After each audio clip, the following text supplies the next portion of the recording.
We're back at it again with another Battlefront update.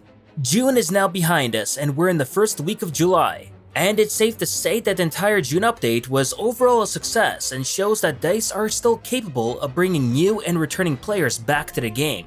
But with all the excitement that we witnessed in June, everyone's thoughts are now on July and what DICE have in store for the community.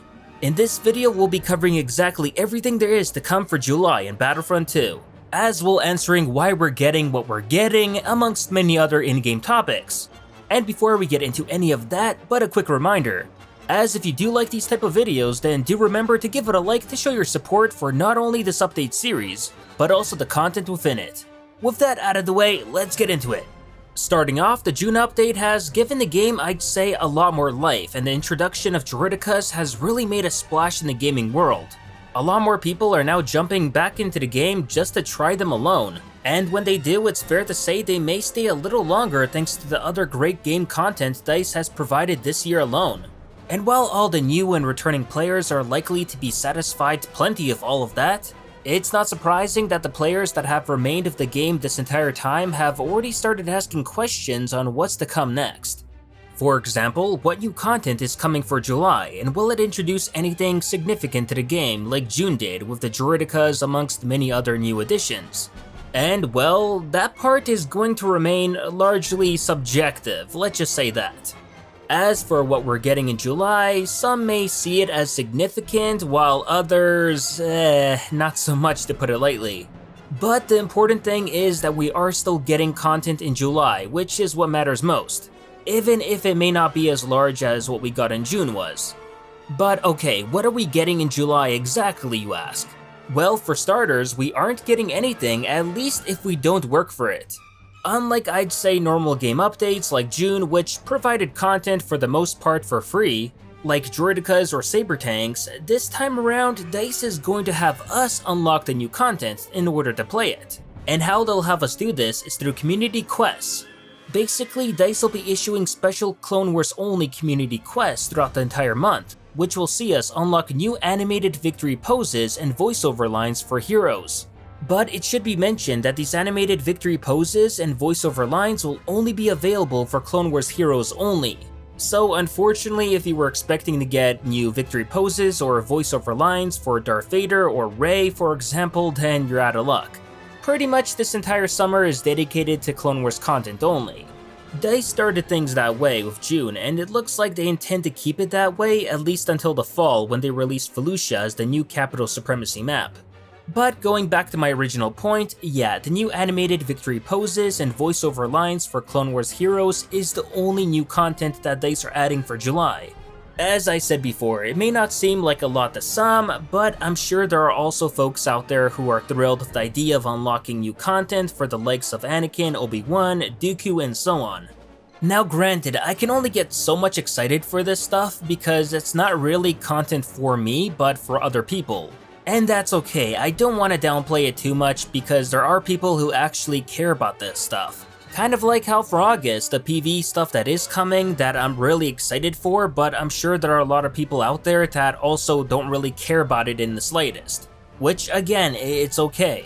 We each love different things in Battlefront 2 and there's nothing wrong with that. And obviously DICE are not going to be able to cater to each one of us for every single month, and that's understandable. Now, in addition to the community quests that will be ongoing for July, we will of course be getting a range of different in-game events as is usually the case. These will all be listed on the July community calendar, which as of today still hasn't been fully released. According to Kevin Johnson of the Battlefront 2 community team, it's still being worked on and some events for later in the month are still waiting for approval.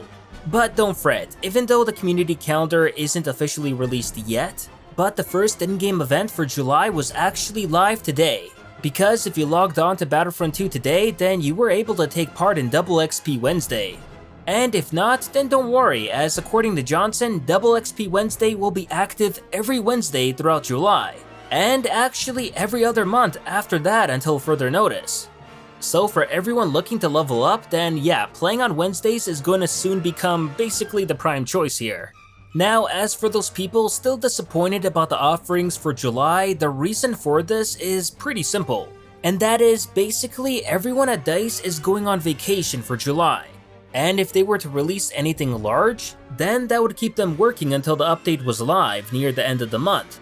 And even then, they would also have to focus on fixing any new bugs or crashes the game would experience as a result of the new update. We've seen that happen in past updates already, so DICE obviously know they couldn't release anything huge for July. Otherwise, that would mean they wouldn't get vacation time, so yeah, that makes sense. Besides, people also have to remember that DICE is located in Sweden and the labor laws there are very different than in the United States. In Sweden, people work to live, not live to work as the saying goes in America. Not to mention with what we got in June and what we're supposed to get next, like the offline large-scale mode, Fallujah, Clone Commandos, Ahsoka, Ventress, and Episode 9 content obviously, then I'd say DICE earned their well-deserved rest. And hey, before you know it, July is gonna be over, and that's when Ben Walk promised us that he's gonna be revealing even more juicy information on what we're gonna be getting next. Now, going back on the topic of releasing fixes as a result of game updates, DICE actually, once again, recently attempted this as a result of the June update. I'm sure many of you that have been playing, you may have noticed crashes during games of Capital Supremacy especially. And this once again was remedied with DICE removing the AI from the mode today. But fortunately, the removal of AI here is only temporary in an effort to see if it reduces the number of crashes people have been experiencing, similar to how we kept getting crashes back when Geonosis Capital Supremacy was first released. However, in that case, the AI was removed for longer than a day, so this isn't too bad. And staying on the topic of game fixes, if you've been playing any other modes other than Capital Supremacy or Galactic Assault, like for example Starfighter Assault, you may have noticed that it's lately been downright hard to find a working game there. And no, this isn't some server glitch or anything like that, but actually one of the side effects made to the game's code as a result of the June update. Which yeah, is weird as the game update didn't bring any new content for Starfighter Assault, but yet still somehow interacted with the code, and that's now seen people unable to find any games for that mode. Now, that's not to say it's impossible to find a game of Starfighter Assault, as I've seen a few people still manage to find some games with enough searching. But for the most part, this game-breaking bug that was introduced has made it exceedingly difficult to get a game of Starfighter Assault going, and DICE have taken notice. As a reply today from Aeon's stream revealed that DICE have already got a fix in place, but it requires a client patch, and that will be deployed as soon as possible. As of right now, no one knows the date when this client patch will be coming out, as it will require certification from Sony and Microsoft before it's available on consoles. But regardless, it's good news for Starfighter fans that DICE already have a fix in place, despite July being, well, you know, DICE's month off and all. And before we end off this update video, I'll want to answer some questions straight from the community that I've seen on my last video. These are fairly common questions that I've seen more than one person ask, so I figured it made sense to answer them here, that way more people will find out the answer. The first question is based on Imperial reinforcements, asking if we could ever see the Shadow Troopers from Battlefront 2015 come to Battlefront 2 as the Empire's infiltrator class. Now, I spoke about new reinforcement types in my last video, even mentioning my declassified episode on all the canon spec forces in Star Wars, which a lot of them would make great choices for DICE to pick out and make new reinforcement units based on them. Of course, I didn't mention Shadow Troopers in that video, as while they are canon, they aren't considered part of the canon Imperial spec forces, as they were only special military units. But with that said, reinforcements in Battlefront 2 obviously don't have to be special forces, as if we'll ever see them in Battlefront 2, that's a different story. I'd personally say it's unlikely, mainly as Dennis Branval last year pointed out that ever since Death Troopers were introduced to Star Wars, Shadow Troopers have kind of went away. For me, it's basically suggesting two things. One option is that DICE want to take the chance to do something completely different, or that DICE likely don't want to give the Empire another all-black unit, kind of to make that special only for the Death Troopers.